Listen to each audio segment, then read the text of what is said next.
It is always a joy to discuss a poem of Auden. I shall begin with Auden himself. I am fond of telling my students that W. H. Auden is one of the three great English language poets of the 20th century. The other two, of course, being W. B. Yeats and T. S. Eliot. The admirers of Auden hold that he is as great a poet as Yeats, as Eliot, even a greater poet than Yeats and Eliot. The most striking aspect of Auden's poetry is its genuineness. Here is a poet who says in his poetry what he really feels like saying. There is no attempt to impress. We do not come across displays of pyrotechnics. There is no effort to take a calculated stance. A poet who says what he has to say, what he cannot but say. In the case of every poet, there is a dividing line between the man and the poet. The man and the poet. In the case of Auden, the dividing line is very thin, almost non-existent.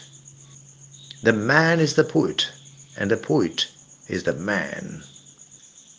Let us take a look at the title of the poem, Lullaby. W. H. Auden was a dedicated poet who chose titles for his poems with extreme care. Of course, the present poem has a very appropriate title. It's a short title, it's a one-word title, Lullaby. The word lullaby means a song which is sung to send a child to sleep. It can mean any sweet, soft song which tends to induce sleep in the listener. The present poem is a lullaby. It's a song sung by the speaker to send somebody to sleep, or so it seems. The poem is frequently referred to not by its title lullaby but by the opening line of the poem. Lay your sleeping head, my love. Lay your sleeping head, my love. You can see the poem as an attempt to send the listener to sleep. And it's the listener who is referred to by the last word of the first line of the poem, love, or the last two words of the first line of the poem, my love. But this poem, Lullaby, is no ordinary lullaby. It throws remarkable light on the relationship between the speaker and the listener. The speaker and the person referred to as my love. And also the context in which this relationship is embedded. And also the world in which this relationship exists. It is one of the most beautiful poems of Auden. You come across the words entirely beautiful in the text of the poem. I think the words are very much applicable to the poem itself. It is entirely beautiful. Let us take a closer look at the text of the poem. Lay your sleeping head, my love. What a brilliant opening line. Lay your sleeping head, my love. Lay means to place, to position, to place something carefully, gently, softly. Lay your sleeping head, my love. No wonder Lullaby is one of Auden's most popular poems. Lay your sleeping head, your love. How romantic! The speaker addresses his love and requests her to place her head, lay her sleeping head softly, carefully. The line reminds one of Petrarch, of Philip Sidney. Petrarch could have written it, Philip Sidney could have written it. And one wonders whether Auden has ceased to be the Auden we have always thought him to be. Has he become downright romantic? And out romantic, like Petrarch, like Philip Sidney. Lay your sleeping head, my love. The second line of the poem brings about a dramatic transformation, a sharp transformation in the atmosphere of the poem. Lay your sleeping head, my love, human on my faithless arm. Human, that word is very important. We realize while reading the second line that we were indeed deluded when we read the first line. The second line establishes that Auden is indeed Auden. Auden is not Petrarch. Auden is not Philip Sidney. Human. That is the difference between the protagonists in Petrarch, in Philip Sidney, and in Auden. In Petrarch and Philip Sidney on the one hand, and Auden on the other. Philip Sidney's woman is Stella, the star, and he is Astrophel, the lover of the star, and he is quite content to worship her remaining at ground level. But here in Auden, here in Lullaby, the woman is human, with all the strengths and all the weaknesses of a human being. On my faithless arm. Brilliant. Brilliant. Not just the woman is human, the speaker himself is human. He is faithless.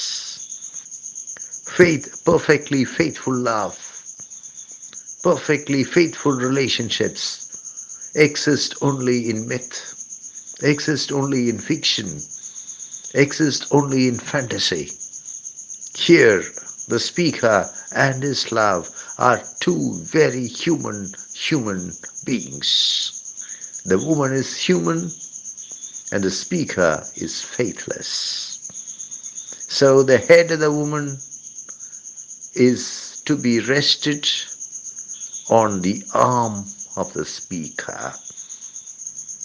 I am reminded of what the Roman dramatist Terence said. I am human and nothing human is alien to me. I repeat, I am human and nothing human is alien to me. It is obvious that the speaker and the auditor are in bed. In all probability, they have just had a sexual union and they are perhaps a little exhausted, a little tired, a little enervated. It is in this situation that the speaker requests the auditor to place her head on his arm. It is a beautiful moment, a magical moment, an immortal moment. But the lines that follow take an effort to fix this moment, beautiful, magical, immortal, in its proper context. Time is constantly eroding life. Life itself is feverish, restless, lacking in peace. Beauty does not last. Childhood does not last. The child is ephemeral, transient, temporary, and that is proved by the grave. Still, the speaker invites his woman to place her head on his arm and to lie on his arm till the morning. It's night. It's night. Until day breaks, the woman can sleep on his arm, can lie on his arm. The woman is mortal, not immortal, guilty, very human, not at all perfect. The speaker accepts that just as he is human, she is also human. There is no perfection in either the speaker or the woman. The woman is mortal and guilty, but still she is invited to rest her head on his arm throughout the night, because at this moment, as I said, at this lovely moment, this magical moment, this immortal moment, to him she is entirely beautiful. The speaker becomes blind to the real nature of the woman. The real nature of the woman is that she is guilty, she is human, she is mortal. But at this particular point of time, which to the speaker is lovely, is beautiful, is immortal, is magical, the woman appears to him to be entirely beautiful. I would like to observe that there is a Shakespearean grandeur about these lines. Look at the simple loveliness of the opening line. Typically Shakespearean. Characteristically Shakespearean is the intense passion invested in each of the lines, the sharp awareness that human existence is feverish, restless, a profound knowledge of the ephemeral quality, the transitoriness of human life, especially of youth, especially of childhood, and above all, the overwhelming feeling, the overwhelming thought that human beings are made of flesh and blood, and so mortal, and so human, very human, and so guilty. Who can say that Auden is not a great poet? We now come to the second stanza, the beautiful second stanza. Perhaps I should say the entirely beautiful second stanza. You must try to visualize the situation. The lovers lying in bed together after the final act of love.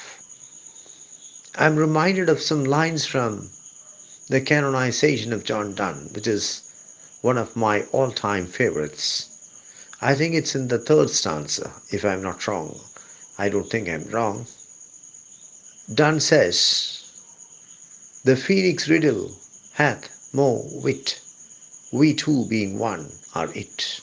I repeat, the phoenix riddle hath more wit, we two being one are it. The lovers in the final act of love are one in body and soul, and so hermaphrodite. Like the phoenix, because only one phoenix exists at a time, and so it is simultaneously male and female.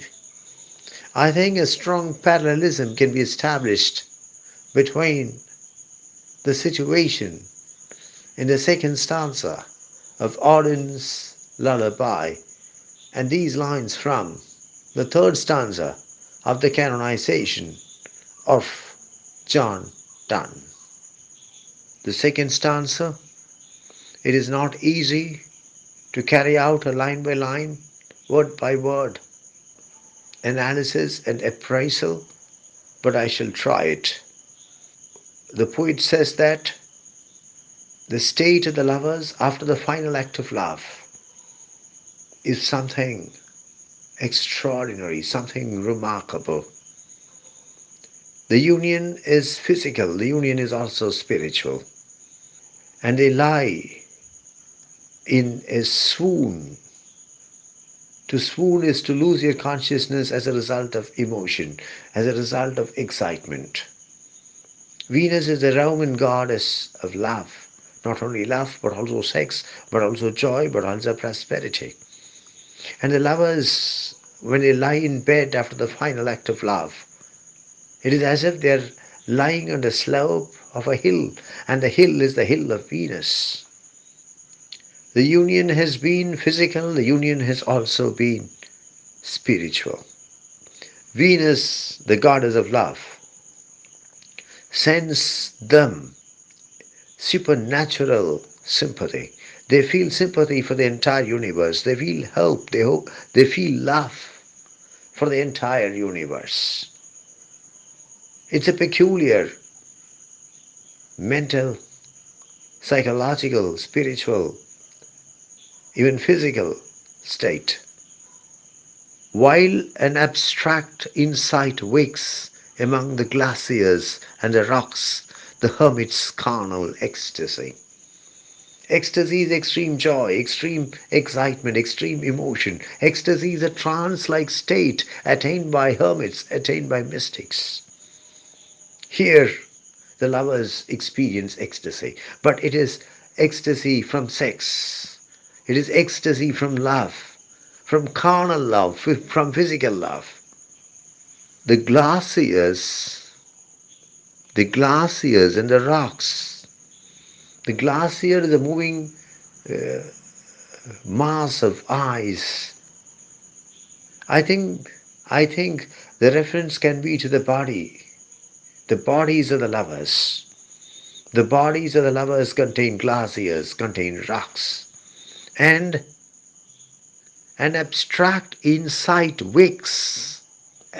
It is from the midst of the glaciers, from the midst of the rocks, it is from the bodies of the lovers that they get this insight, this abstract insight, this insight which cannot be put in words.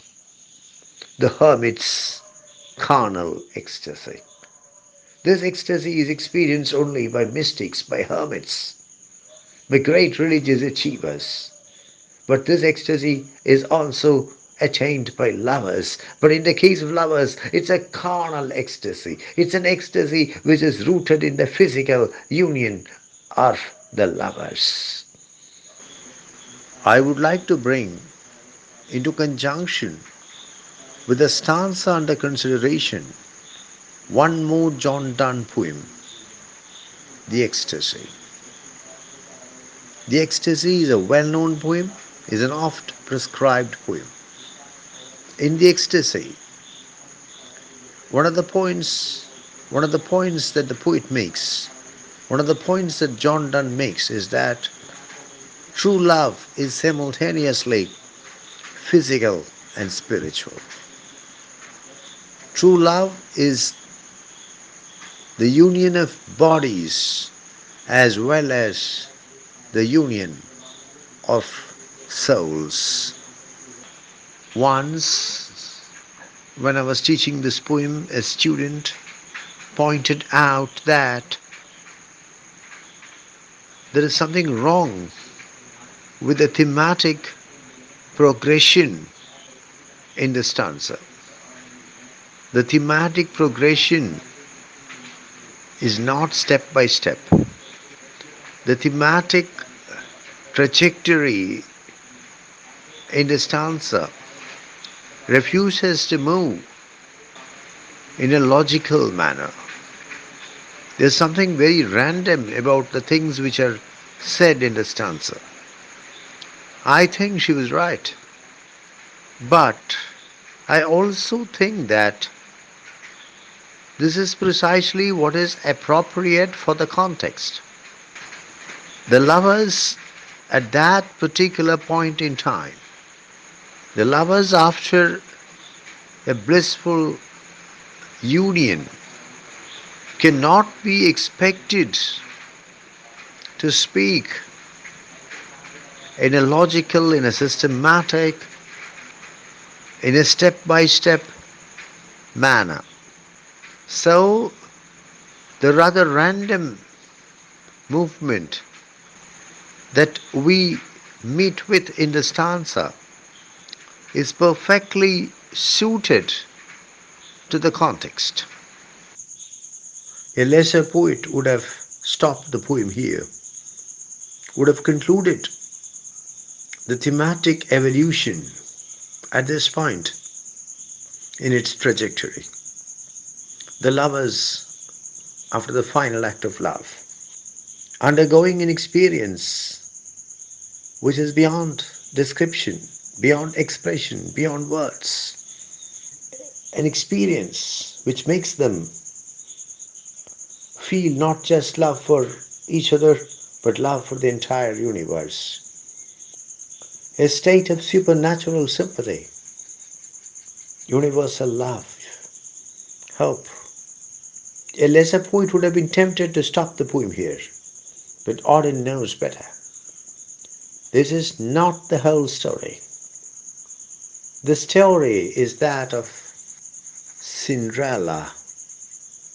Cinderella, the story of Cinderella is a folk tale which has hundreds, even thousands of versions. The earliest mention of the folk tale is found in the Greek geographer, philosopher, historian Strabo. The story of Cinderella is that of a young woman of dire circumstances, of forsaken circumstances, which had dramatically changed as a result of good fortune, as a result of her marriage, which helps her to ascend the throne. Strabo speaks of a Greek slave who marries the king of Egypt. But the version of Cinderella, which Auden seems to be having in mind, is the one in which the good fortune of Cinderella lasts only up to midnight. Similarly, in the present poem, the extraordinary state experienced by the lovers lasts only up to midnight. The fate of the lovers is somewhat like the fate of Cinderella. Just as Cinderella's good fortune vanishes at midnight, on the stroke of midnight, the state experienced by the lovers, the state beyond description, beyond expression, beyond words, the strange state, the extraordinary state disappears. Certainty, fidelity, all vanish. Fidelity is faithfulness. When they made love, the lovers were certain, were sure about certain things. They believed in certainties. They believed in being faithful to each other. But certainty and fidelity vanish on the stroke of midnight. In fact, the lovers grow indifferent to each other. And if one thing is certain, it's that they have to pay a heavy price for the ecstasy, for the bliss they experienced. Every farthing of the cost shall be paid. Farthing is an English coin. It's a very small coin. It's an old English coin. It is 1/4 of a penny. A penny itself is small, but the farthing is smaller than the penny. And at one point in time, it was the smallest English coin. The farthing, if I remember correctly, was in use in England till 1961. The lovers will grow indifferent to each other. Not a whisper, not a thought, not a kiss, nor look be lost. But from this night, after this night, they become estranged. They become indifferent to each other. Now we have to solve the problem of fashionable madmen. And fashionable madmen raise their pedantic, boring cry. This could be a reference to the romantic poets. They are fashionable madmen. Poets, by definition, are madmen. Shakespeare classified poets, lovers, and lunatics in the same class, the same category.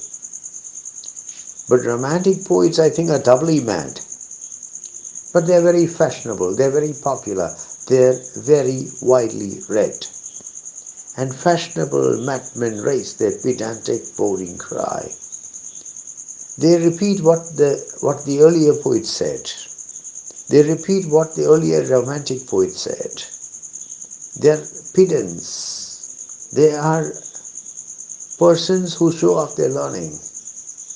Their poetry is not original. Their poetry is not based on real life experience. And certainly, at least from the point of view of Auden, their poetry is boring. Unlike, of course, the poetry of Auden. The last stanza of the poem takes the thematic development of the poem further forward. The poet establishes that everything in this world is ephemeral. Beauty, midnight vision dies. I know that there is more than one way of interpreting this poem and interpreting these lines, but I think what I give you is a most justifiable interpretation, reading. The poet says that everything is ephemeral, and even midnight itself is ephemeral. The night itself will pass, and the lovers will be face to face with dawn, with early morning. What the lovers can do is to come to terms with the world as it is, accept the world with all its weaknesses, accept it unconditionally.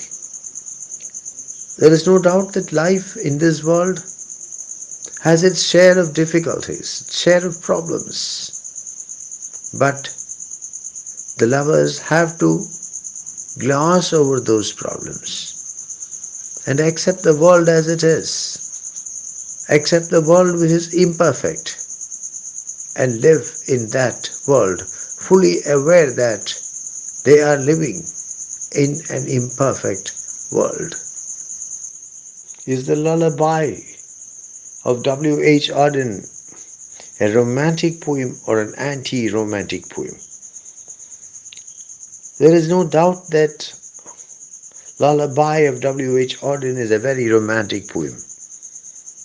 It speaks of lovers in the final act of love and what they feel after they unite with each other physically, mentally, psychologically, spiritually. To that extent, it's a very romantic poem. Critics have praised the lightness of touch displayed by Auden in the poem, how the words are extremely suitable for the experience that Auden is trying to convey.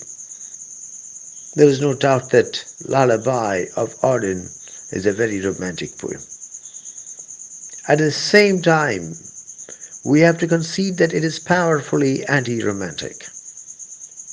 A truly romantic poet, a truly romantic poem would have accepted that, or would have pretended to accept that the bliss, the ecstasy experienced by the lovers is eternal.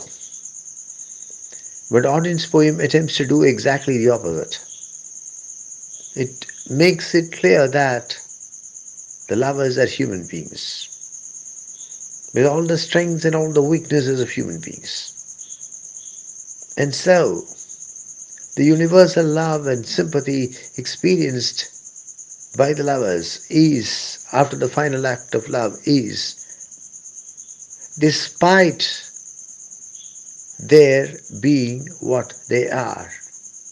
The lovers in the poem are human beings, with all their weaknesses, with all their faults. And the anti-romanticism in the poem reaches its climax in the last stanza. After explaining how the bliss, the ecstasy experienced by the lovers is ephemeral, and how after midnight the experience will come to an end, and how the lovers will grow indifferent to each other, the poet takes the poem to a fresh anti-romantic peak by saying that the lovers have to come to terms with the world, imperfect as it is. The world is imperfect, there is no doubt about it. But the lovers have to come to terms with it. The lovers have to understand it and comprehend it and come to terms with it. There is no doubt that Lullaby of W.H. Auden is an extremely anti-romantic poem. My own interpretation of the fashionable madmen in the poem is that they are the romantic poets who keep on repeating what their predecessors said in a rather boring manner.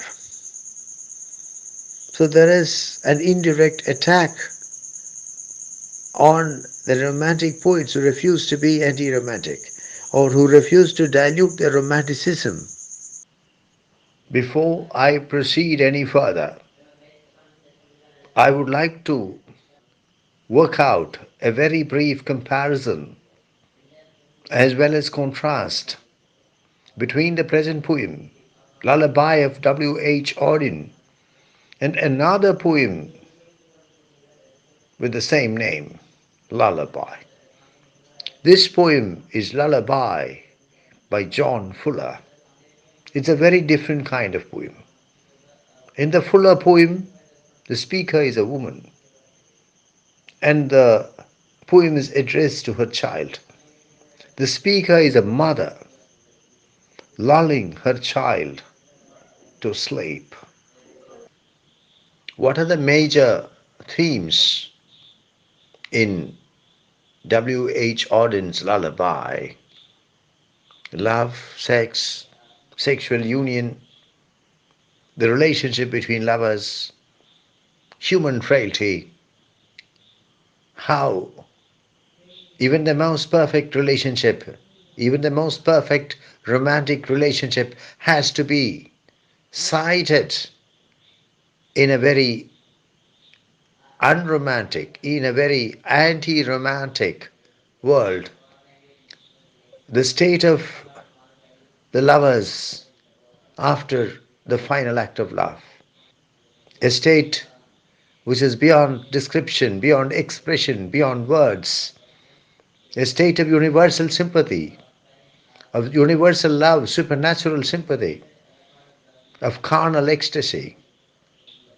How this state is not permanent, how the state is ephemeral, how the state evaporates after midnight. And perhaps I should add homosexuality. It is an established fact that W.H. Auden was gay. Some critics believe that this poem is about a homosexual relationship. They point out that in 1937, the year in which Auden wrote this poem, Auden was trying to seduce the composer Benjamin Britten.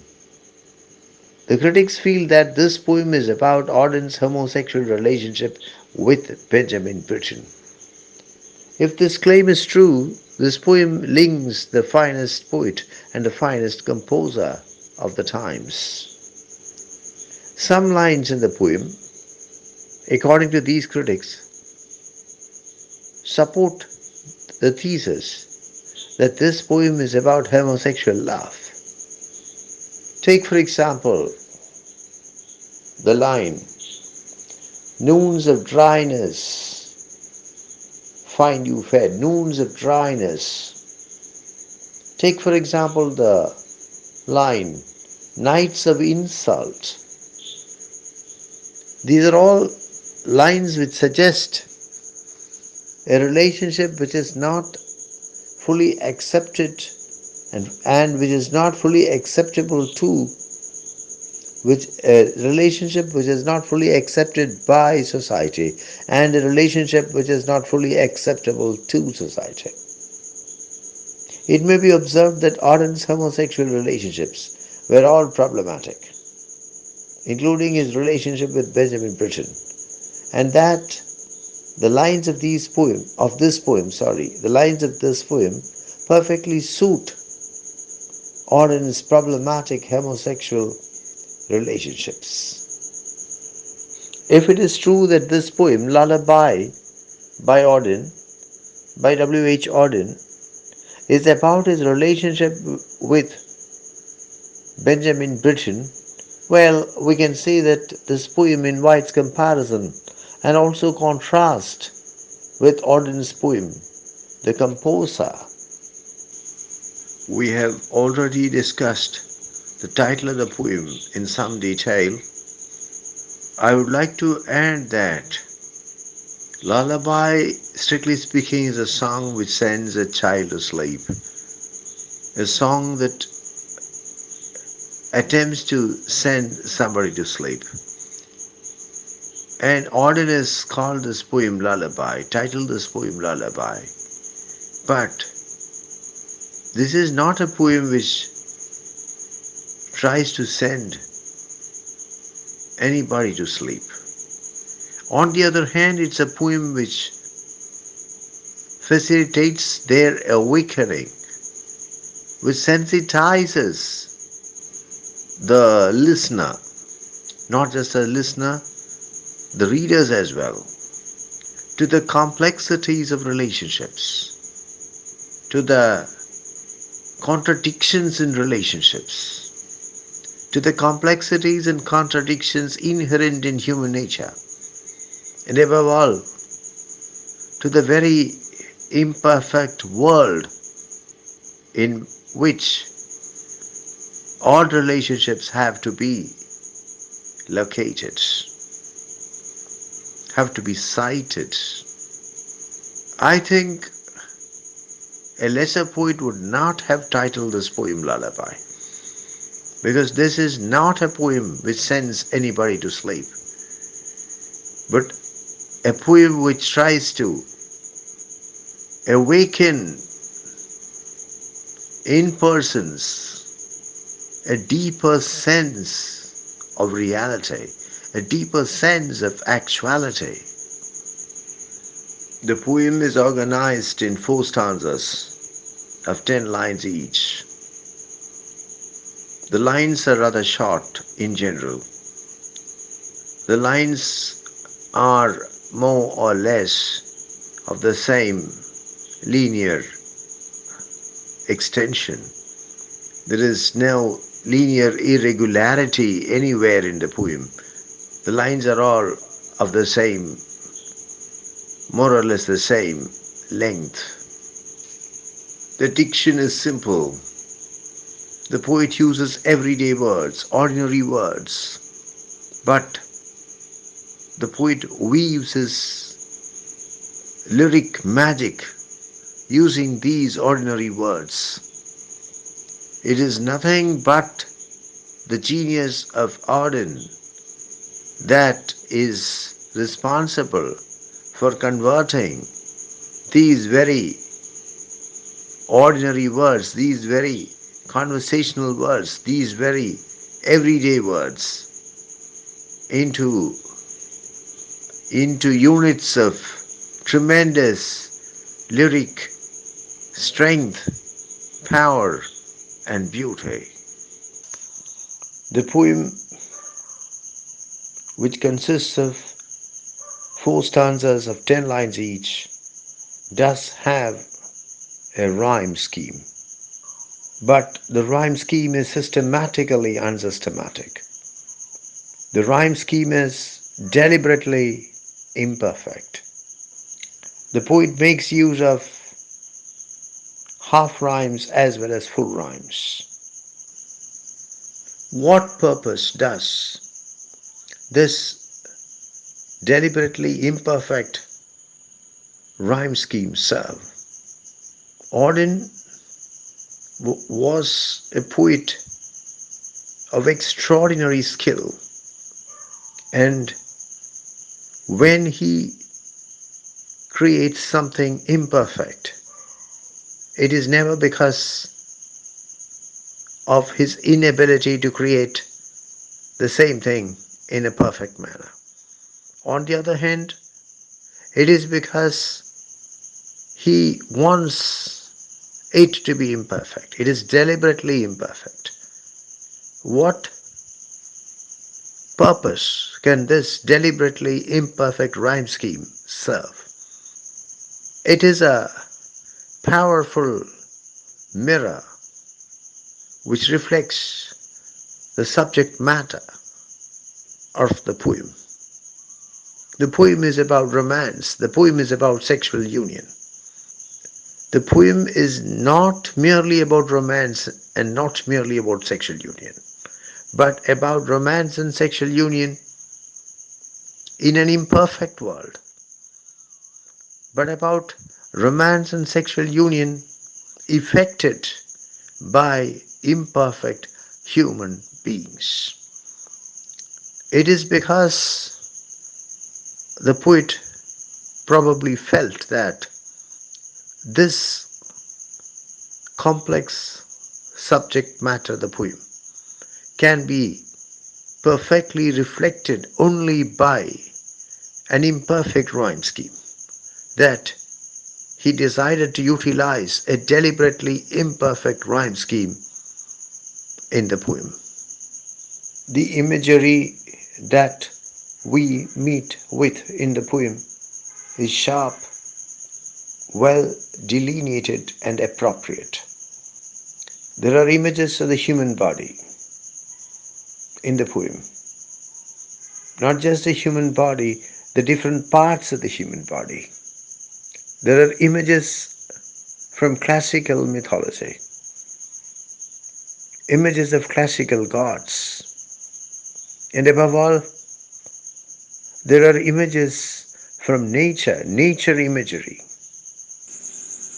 The meter is tetrameter. Tetrameter is meter consisting of four measures of four metrical feet. Each foot is a trochee. Trochee is a foot consisting of one long syllable followed by one short syllable.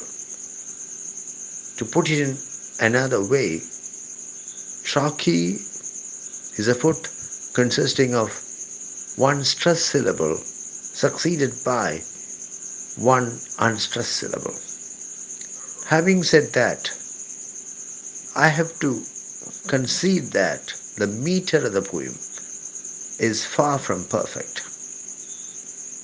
I think that Auden deliberately uses an imperfect prosody, an imperfect meter, in order to accurately reflect the imperfections in human beings and also the imperfections in the world in which romance and sexual union are cited. Part of the strength of the poem lies in Auden's skillful use of figures of speech. For example, he makes use of synecdoche, the figure of speech synecdoche, early in the poem. Synecdoche is a figure of speech in which a part stands for the whole. Auden speaks of faithless arm, human on my faithless arm. This is an excellent example of synecdoche. It is not the arm alone which is faithless. It is the entire person. Here, a part of the body of the person is made to stand for the entire person. An example of synecdoche. In metonymy, there is the substitution of the name of an attribute or adjunct for the thing meant. I think that we can find a metonymy, the figure of speech metonymy, when Auden says, the grave proves the child ephemeral. The grave proves the child ephemeral. It is not the grave which proves the child ephemeral, but death. And death results in the person being buried in the grave. And so the term grave comes to represent death or is used as a substitute for death. Hyperbole is overstatement. It is the figure of speech in which something is deliberately exaggerated in order to make a point. I think that we come across the figure of speech hyperbole when the poet says, but to me, the entirely beautiful. The entirely beautiful is certainly an example of hyperbole. It cannot be so. It can never be so. But in order to make a point, the poet makes use of this overstatement, this exaggeration, and he says, the entirely beautiful, which is a perfect hyperbole. Another hyperbole occurs when the poet says, soul and body have no bounds to lovers. Maybe, at least for the sake of argument, we can say that the soul has no bounds. In that particular context, nobody has seen the soul, nobody can see the soul, nobody can establish what the soul is like. But when the poet says that the body has no bounds, it is certainly a classic hyperbole. Soul and body have no bounds to lovers. A classic hyperbole. Allusion is the figure of speech in which the poet makes references to something or says something in order to bring to the mind of the reader a particular idea or a particular thing. Usually an allusion is indirect, but here it's more of a reference than an allusion. When the poet speaks of Venus, the Roman goddess of love and beauty, classical allusions. Farthing is a former British coin, valued at 1/4 of a penny. The penny itself is a small coin, but a farthing is an even smaller coin. A farthing is 1/4 of a penny. I think that here the poet uses the term farthing as a metaphor. It is not exactly a farthing. Rather than farthing in a literal sense, the poet uses the word farthing as a metaphor for an extremely small amount. The poem concludes with a hyperbole, watched by every human love. How can it be every human love? Certainly an overstatement, certainly an exaggeration. It is a hyperbole. I think we have covered all the important aspects of the poem. I hope I have not left out anything. It's well past midnight now, and I'm feeling rather groggy. But before I wrap up the discussion, I would like to bring to your attention two of my favorite evaluations of W.H. Auden. The first is that of Peter Parker and Frank Kermode. Parker and Kermode called Auden arguably the 20th century's greatest poet. The century, that is what they said, the century's greatest poet. And of course, they meant the 20th century. Arguably, the century's greatest poet. The second evaluation is that of Philip Hensher, who called Auden the greatest poet in English since Tennyson. The greatest poet in English since Tennyson.